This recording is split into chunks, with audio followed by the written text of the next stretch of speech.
This month I shall be mostly making coats. If any of you are old enough to know the Fast Show, then that reference makes sense. And if not, this month I'm mostly going to be making coats.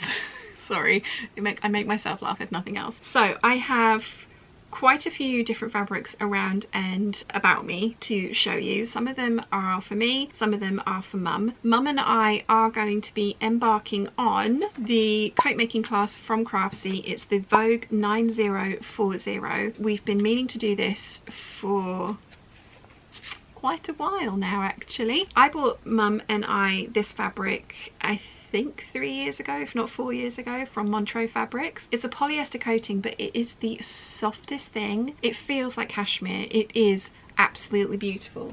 So I bought 5 meters of this biscuity tan camel color, and then 5 meters of the black. And Mum and I have been going backwards and forwards about which of us is going to make which coat, and we've decided that I'm going to have the black and Mum is going to have the tan, just because tan is going to be a lot easier to see what you're sewing. We all know black sewing with black thread and things like that can be problematic at best.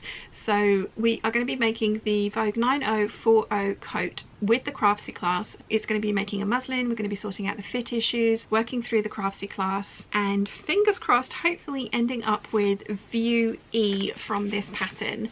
I really like all of the views from this one, and I'm not ruling out doing the full button-up one. It might work out really well for some red coating fabric that I've bought that might go in really well with my Make 9 plans, which you should be seeing or have seen soon. I don't think I would do the little rounded collar. I think I might try and elongate it so it just goes up a little bit more. But I do really like this coat, and I've seen quite a few people make it, and it looks absolutely beautiful. It's nice and fitted, big pockets, and a big skirt on it. Usually I'm not a fan of the asymmetric, but I am going to be doing View E with the collar that comes around and goes over the top. I like View D's little turn back cuffs, and I'm not ruling out doing those because I also might want to steal those for another coat that I'm going to be making later on in the year. I'm thinking it might be View D but all in one colour, possibly.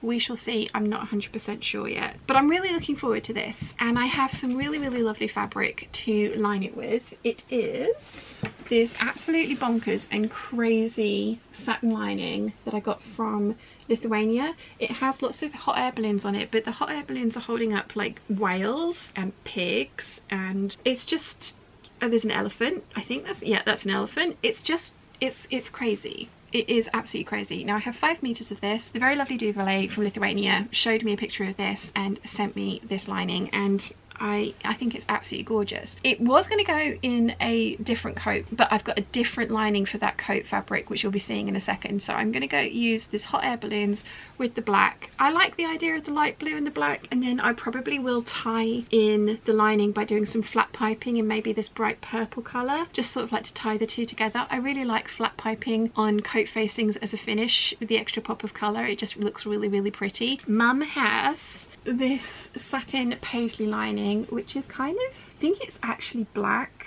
The swirls on this are black, and then it's like this coppery biscuity colour. It's really lovely. We got this from the Lady McElroy warehouse when we went to visit the last time we were there. Didn't have enough of it in stock. Mum wanted 5 meters, so she's ordered it. They've sent it to her, and it is beautiful. It's going to go really well with the fabric that Mum is using, this tan coloured fabric. And I also have some cotton flannel for interlining, and the cream for the tan and the black for the black, obviously. So that is going to be the first project that Mum and I work on together in January, and I'm very excited. Mum's been asking to do this coat for a very long time, and I keep putting her off because I've had other things to do. But this is the year of projects that scare me, and this is definitely one of those things that scares me. Trying to fit a coat and fit a coat well is going to be an interesting challenge, but I'm sure the two of us together, along with the Craftsy class, can actually get this done. So that is going to be the first project that we work on. I've got to divvy these fabrics up now so that the right person gets the right bits. Okay, next up we have the Stylark Ziggi Jacket. Now I've been threatening to make this for years now. It's been on my Make 9 for years, and I'm terrified of it, and I don't know why. I have made things that are similar. If I make a muslin and check the fit and see how that goes, then there's no reason that the final product shouldn't come out perfectly. But I have in my head built it up, and now it is this scary thing. But This is the year of projects that scare me, and I want to give this a try. Now, the very lovely Erica from Lavender and Twine had come over to the very first retreat that I did, and she had made herself a travel bag out of this fabric. It is a faux suede with this foiled roses all over it, and this is from Joanne Fabrics.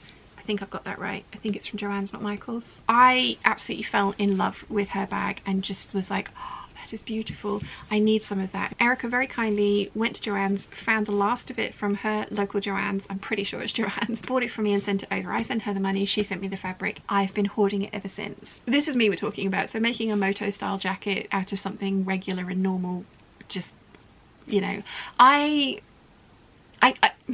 have a lot of coat fabrics, and I have a lot of crazy prints in my wardrobe, and a lot of the coat fabrics I have are crazy prints as well, and the two don't combine well together. I know this. Can I stop myself from buying them? No, I cannot. So this is going to be one of those jackets that I'm going to make. I probably won't wear it frequently, but I will wear it every now and again, and I will make an effort to wear it every now and again by wearing things like my denim skirt that I have on today, because I think the two of these together with the correct boots on and a t-shirt or a jumper underneath would look lovely. I'm really terrified of this project. I don't know why.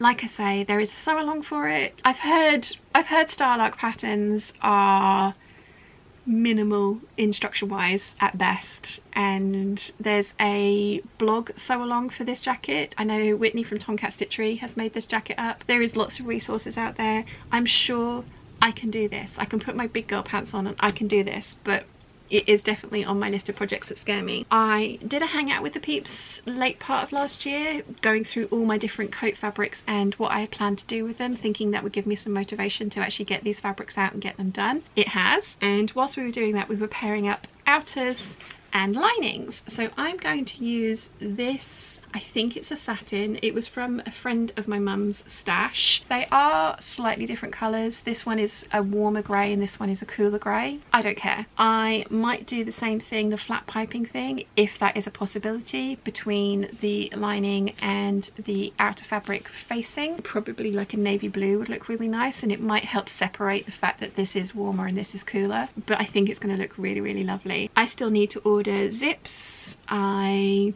probably will need some more interfacing. I've got some coat weight interfacing, but I'm going to need to order some more, especially for these ones back here. I'm going to need to order some calico as well so I can make all the muslins that I want to. But I am very excited to finally have this project on the list to actually be done and to be feeling confident enough to give it a try. And at the end of the day, what's the worst that can happen? It can all go horribly wrong and I mess up, but if I do, I'll have tried, and at least I will know how to make it better for next time, because I have a couple of fabrics in my stash that I'd like to make the Ziggy Jacket out of. This is just the final form that it's going to be. Wish me luck. And the final coat that I want to try and make this January, and this is ambitious, I'm aware, 3 involved projects in 1 month, which is why I'm only showing you 3 and not a million, because it would be really easy for me to be like, I want to make all these coats. But if you want to see that, then have a look at the hangout that I mentioned earlier, because there is a good 3 hours of me going, I want to make all these coats. But the final one that I want to try this month is the Pauline Alice hemispheric coat. This is another one that has been on my make 9 many times, many times. I love it. I think it looks absolutely gorgeous. It's a high funnel neck, it's a zip up. There is a hack out there to make it a concealed button placket if you prefer. I've bought the zip for the navy fabric that I'm going to use, so I'm going to make this one a zip up. But if this one works, I do have another fabric in my stash that I would like to try it with to make a cream coat, because that's sensible, right? There's a sew along for this as well. It looks like a fairly simple one to do. There's quite a lot of seaming in here that should make fitting this easy-ish. I am excited to give this one a try. Now I have this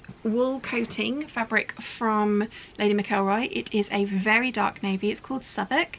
They don't have any more of it. I have got 3.5 meters here and the coat takes 3 meters. Now I was hoping to also be able to make Charm Patterns Scout cape with hood lined with the faux fur that you can just see there. When I went to Lady McElroy the last time, I asked if they could, because it said, the website said they had 3 meters of this in stock and then a 1 meter remnant, so I asked if I could buy the other 3 meters, because the Scout cape and hood seemed fairly fabric hungry. They couldn't find it in the warehouse. They could only find the 1 meter remnant, and they've just had a sale of 50% off of all their remnants, so I've bought that 1 meter remnant, which means I'm gonna have 4.5 meters of this. I'm really hoping that I'll be able to squeeze out the Scout cape and the hood out of this as well, because I think that combination is going to look so cute, especially trimmed in that faux fur. This is going to be the last project that I try this month, I think. I'm excited to give it a go because, as I say, the hemispheric coat has been on my to make pile and to make nines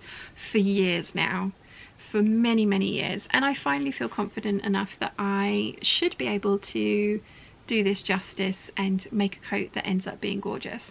And I was going to use the balloon, the hot air balloon fabric for this one, but the very lovely Rachel, as the end gift in my advent calendar this year, gave me this satin lining fabric, and it has leaves on it, so of course I love it. I've got, I think, 4 meters of this, which should be enough, fingers crossed again, to line the hemispheric coat, to line the cape and the hood of the cape as well, especially if I use a plain fabric for the sleeves, although the sleeves are raglan sleeves, so I would ideally like to use this one for the lining for that. But this, I think, is going to look so beautiful. And again, I can use like an emerald green bias binding for flat piping between the lining and the facing of the outer material for that extra little pop of colour. I think it's going to look really beautiful. 3 coat projects in January. Fingers crossed I can do this. I also have my Christmas PJs that I didn't get done, and still the 9076, which is still in pieces and just waiting